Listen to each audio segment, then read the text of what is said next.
তাকে ডেকে পাঠিয়েছেন। ঋষি ভৃঙ্গি, আপনি কি কৈলাসে যাওয়ার জন্য প্রস্তুত? যার সাধনায় আমি আমার সারাটা জীবন অতিবাহিত করেছি, ওনার দর্শন পাওয়ার জন্য আমি সব জায়গায় যেতে রাজি। আপনারা যারা যারা মোবাইলে রন করেছেন তারা একটু কষ্ট করে বন্ধ করবেন। অনেক ধন্যবাদ, আপনি আপনার ভক্তের ডাক শুনেছেন।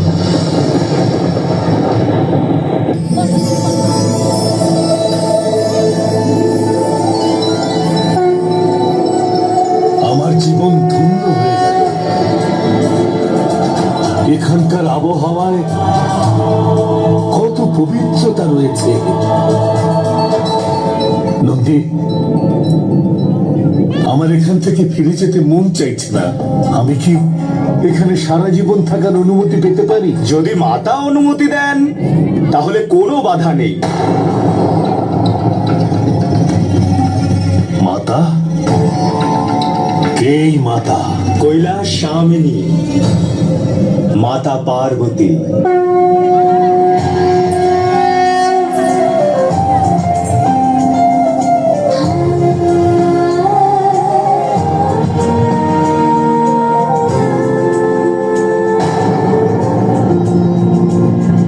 প্রণাম মাতা পার্বতী। মহাদেবের আদেশ অনুসারে ওনার পরম ভক্ত ঋষি ভৃঙ্গিকে এখানে নিয়ে এসেছি। কৈলাসে আপনাকে স্বাগত মহর্ষি। মহাদেব আপনার কথা আমায় বলেছিলেন। আসুন। মহর্ষি, মাতার আশীর্বাদ নিন। আমি এখানে মহাদেবকে দর্শন করতে এসেছি। প্রথম প্রণাম ওনাকেই করব। কোথায় মহাদেব?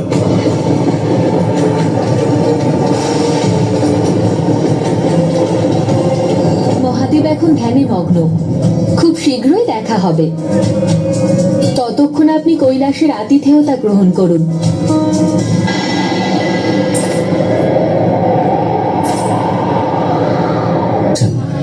হ্যাঁ দেব, আপনার জন্য অপেক্ষা করে আছেন। যাও পার্বতী, ওনাকে নিয়ে এসো। আচ্ছা, আমি এখনই পাঠিয়ে দিচ্ছি। না পার্বতী, তুমি ওনাকে নিয়ে এসো,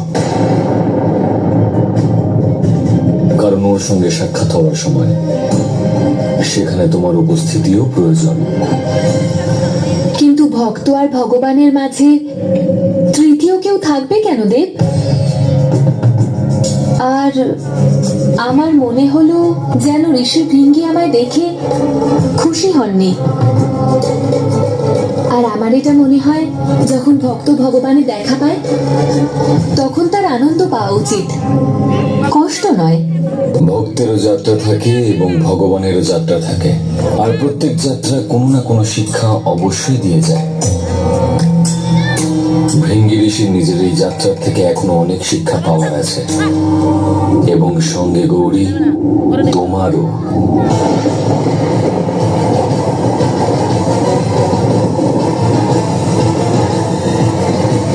আপনি আবার হেয়ালি করছেন দেব। সময়ের সঙ্গে প্রত্যেক খেয়ালই তার উত্তর দিয়ে যায় গৌরী।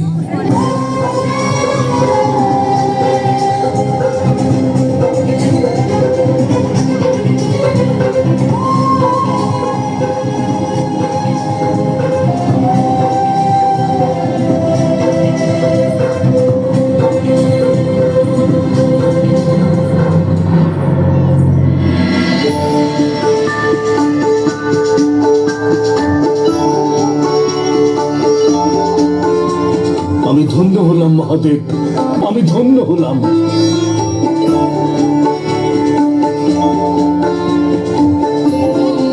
যার দর্শন পাওয়ার জন্য সাধক জন্ম জন্মান্তর অপেক্ষা করে থাকে, আজ সেই মহাদেব এই তুচ্ছ ঋষিকে সেখানে আমন্ত্রণ করেছেন। মহাদেব, আমি তো জীবিত থাকতেই স্বর্গ লাভ করলাম। আমার মনে যে আনন্দের অনুভূতিকে আমি এই মুহূর্তে অনুভব করছি সেটা বর্ণনা করবার জন্য আমার কাছে কোনো শব্দ নেই মহাদেব। এমনটা মনে হচ্ছে যেন আমি সমস্ত শব্দ হারিয়ে ফেলেছি। উঠুন মহর্ষি,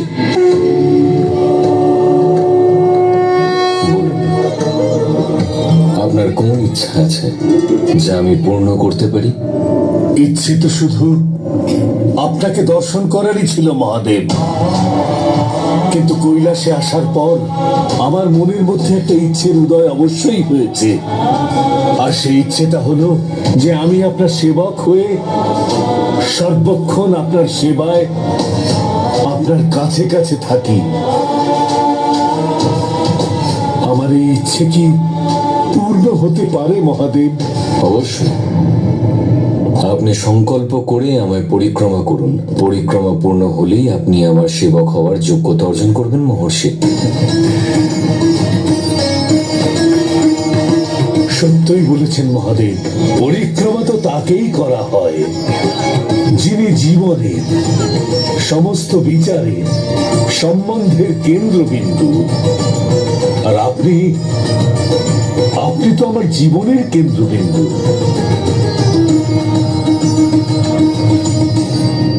আপনাকে পরিক্রমা করার পরেই আমি আপনার সঙ্গে শক্তির অটুট বন্ধনে আবদ্ধ হয়ে যাব। আর এটা আমার সৌভাগ্য মহাদেব, সৌভাগ্য। তবে নিজের এই সৌভাগ্যকে অর্জন করুন মহর্ষি।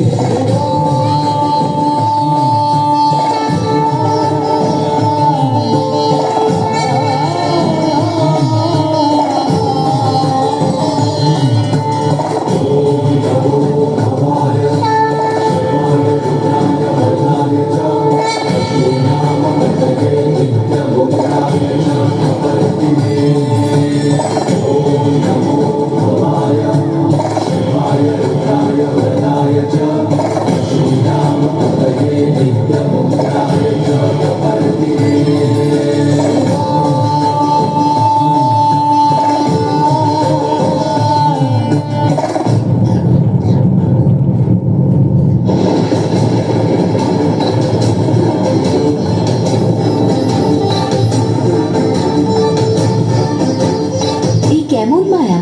ভৃঙ্গি ঋষি কেন তার পরিক্রমা পূর্ণ করতে পারছেন না?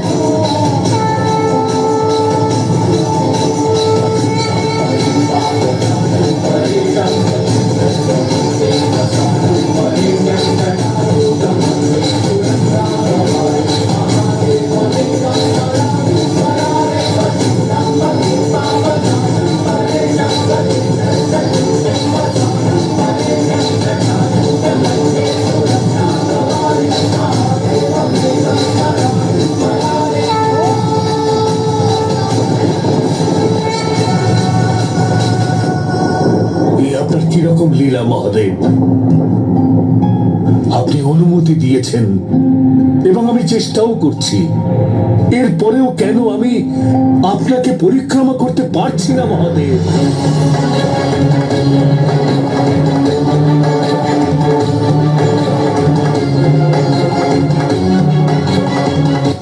বলুন মহাদেব, যে আমার সমস্ত শক্তি দিয়ে চেষ্টা করার পরেও আমি আপনাকে পরিক্রমা করতে অসফল কেন হচ্ছি? বলুন মহাদেব। পরিক্রমা ভক্ত এবং ভগবানের মধ্যেকার অটুট বন্ধন মহর্ষি। ভক্ত রূপে আপনি পূর্ণ, কিন্তু ভগবান রূপে আমি অপূর্ণ।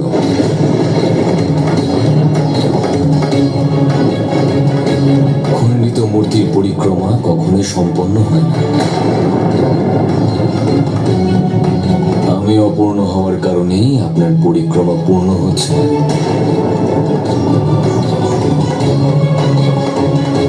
এটা অসম্ভব মহাদেব, এটা অসম্ভব। আমার আরাধ্য পূর্ণ পুরুষ, তিনি কখনো অসম্পূর্ণ হতে পারেন না। প্রকৃতিকে ছাড়া পুরুষ কবে পূর্ণ হয়েছিল মহর্ষি? পার্বতীকে ছাড়া আমি অপূর্ণ।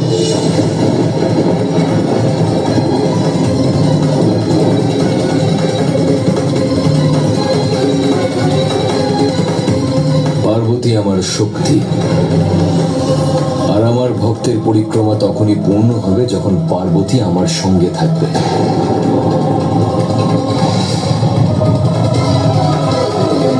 এসো পার্বতী,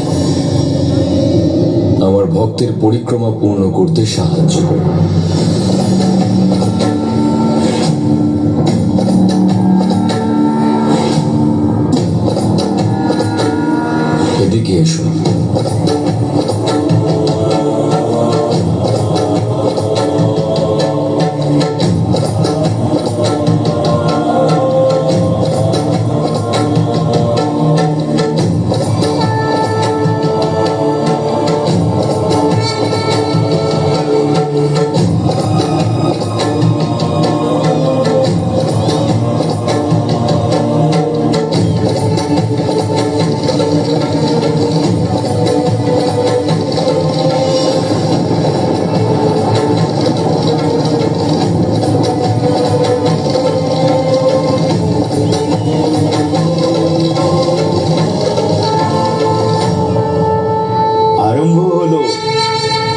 ভৃঙ্গি নামক অবুঝের শিক্ষা আরম্ভ হলো।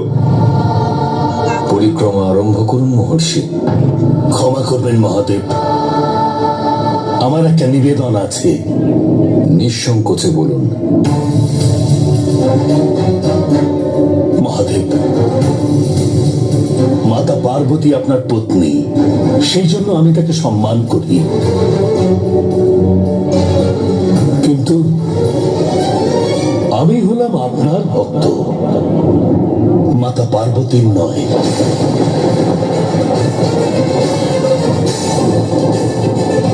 আমি আমার আরাধ্যকে পরিক্রমা করতে চাই, যিনি পূর্ণ পুরুষ। আমি কোনো নারীকে পরিক্রমা করতে পারবো না মহাদেব।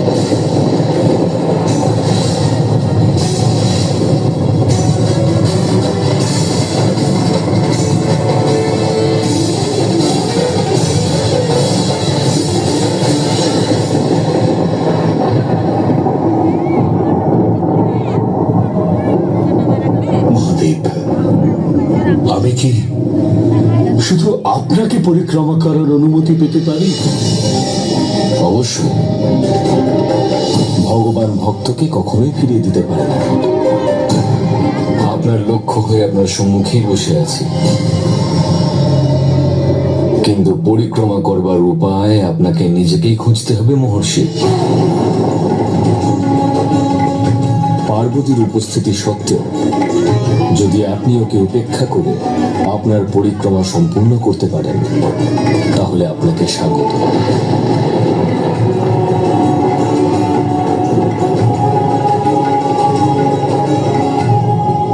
পরিক্রমা আরম্ভ করো ভৃঙ্গি।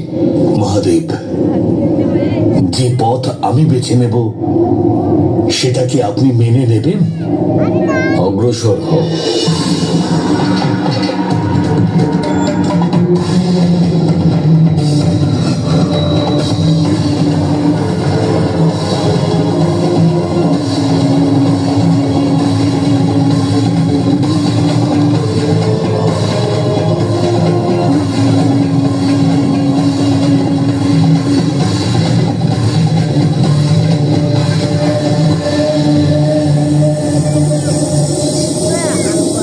কেন নিজের ভক্তের পরীক্ষা নিচ্ছেন দেব?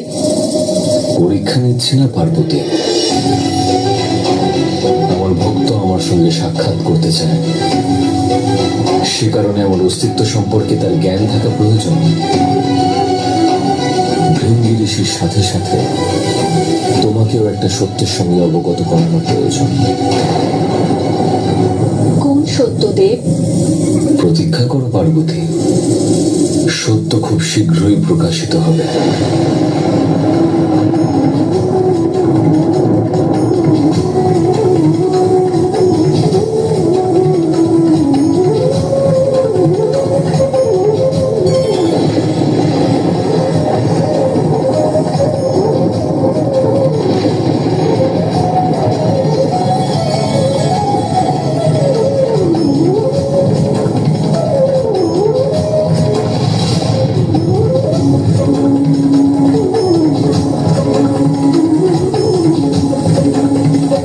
ঋষি ভৃঙ্গি মানবেন না দেব, আমাকে চলে যেতে দিন।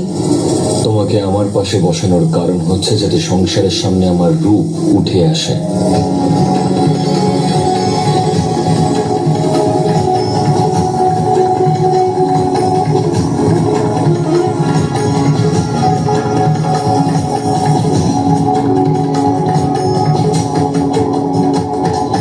আমাকে পরিক্রমা করার পূর্বে নিজের ইষ্টের বাস্তবিক রূপ চিনে নাও ভৃঙ্গি। তিনি কখনোই পূর্ণ পুরুষ নন। তার শরীরের বা ভাগ সম্পূর্ণই পার্বতী।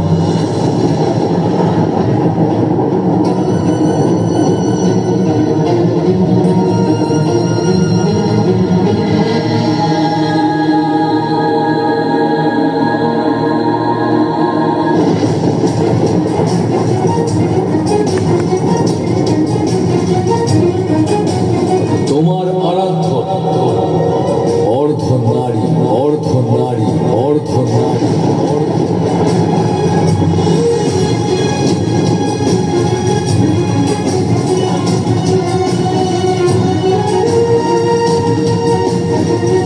অসম্ভব মহাদেব। আমি সত্যই বলছি ঋষি ভৃঙ্গি, সমস্ত পুরুষের অর্ধেক ভাগ নারী। পুরুষের বাম অঙ্গ নারীরই হয়। সেই কারণে এই শরীরের হৃদয় কিঞ্চিত বাঁ দিকে থাকে, কারণ ভাবনা নারীর স্বভাব গুণে পুরুষের মধ্যে আসে। মহাদেব, হ্যাঁ পার্বতী, এই সেই সত্য যার সঙ্গে আমি তোমার পরিচয় করতে চাইছিলাম। তুমি কেবল আমার সম্মুখেই দাঁড়িয়ে নেই, উপরন্তু তুমি আমার অর্ধেক অংশ।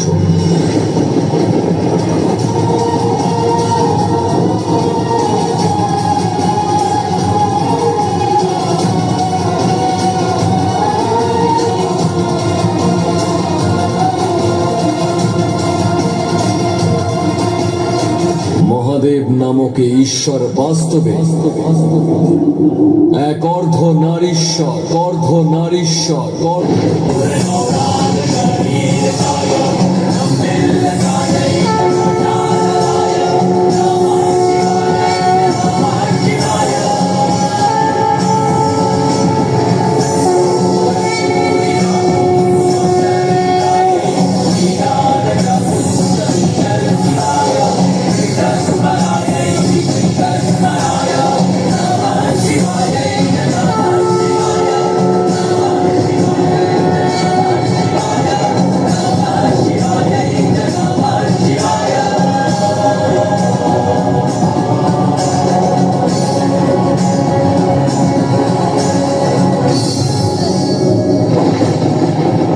ব্যক্তি শরীরের রক্ত আর মাংস মাথার থেকে, অস্থি আর মাংসপেশি পিতার থেকে পেয়ে থাকে।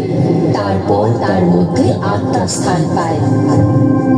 নারী আর পুরুষ সমান, একে অপরের পরিপূরক, সমগ্র সৃষ্টির জন্মের কারণ।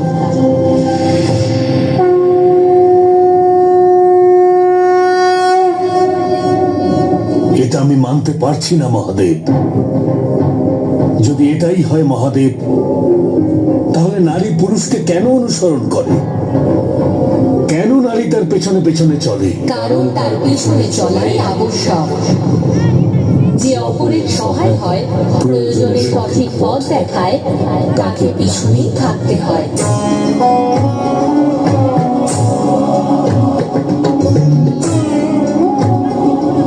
এটা আমি মানতে পারছি না মহাদেব।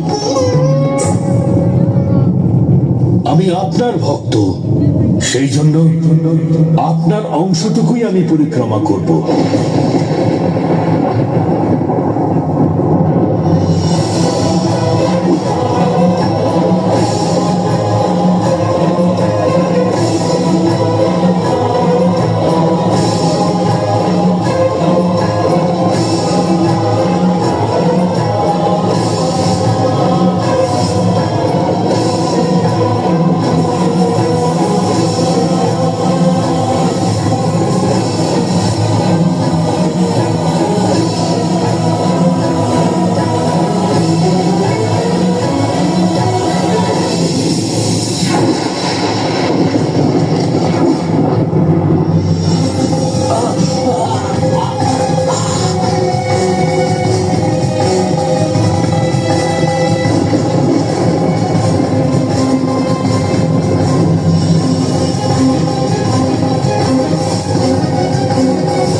জেদ এবং ভক্তির মধ্যে পার্থক্য আছে ঋষি ভৃঙ্গি।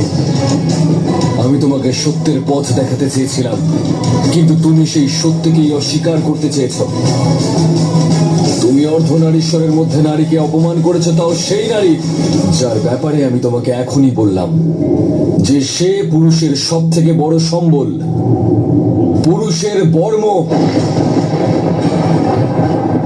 পৌরুষের অহংকারে তুমি প্রকৃতিকে অপমান করেছ। পার্বতী, তুমি জানো যে তোমায় কি করতে হবে। মধ্যে নারীর জন্য কোনো সম্মান নেই। তোমার চোখে পুরুষের কাছে আর তার ভিতরে নারীর কোনো অস্তিত্ব নেই। আমি পার্বতী, প্রকৃতি হওয়ার কারণে, জগৎ জননী হওয়ার দরুন তোমার শরীর থেকে প্রকৃতির সেই অংশকে বের হবার আদেশ দিচ্ছি যা তুমি এক নারীর থেকে পেয়েছো।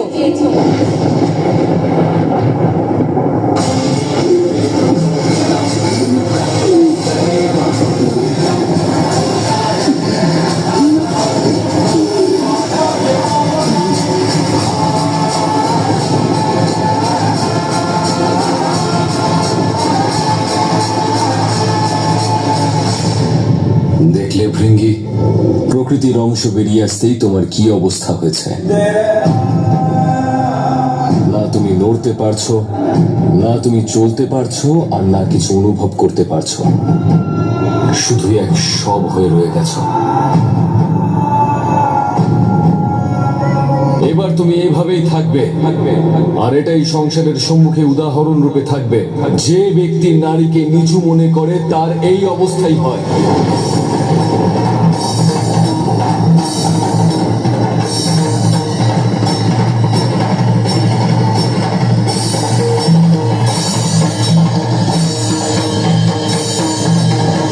দাঁড়ান দেব, ভক্ত আর শিষ্য সন্তানের সমান হয়, আর মাতা পিতা তো সন্তানের ভুল সবসময় ক্ষমা করে দেন। ও প্রকৃতিকে অপমান করেছে, তোমায় অপমান করেছে গৌরী, আর তুমি ওকে ক্ষমা করতে চাও।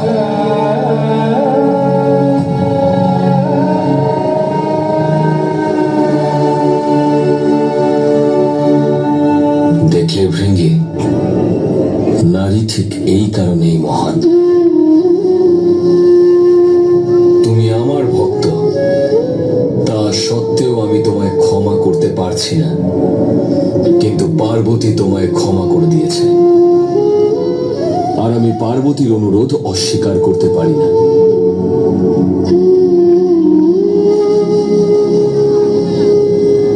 তুমি পার্বতীকে অপমান করেছো, সেই কারণে তোমার পদযুগলে কোনো শক্তি থাকবে না, কিন্তু কেবলমাত্র পার্বতীর অনুরোধে আমি তোমায় তৃতীয় পদ দিচ্ছি, সম্বল হিসেবে।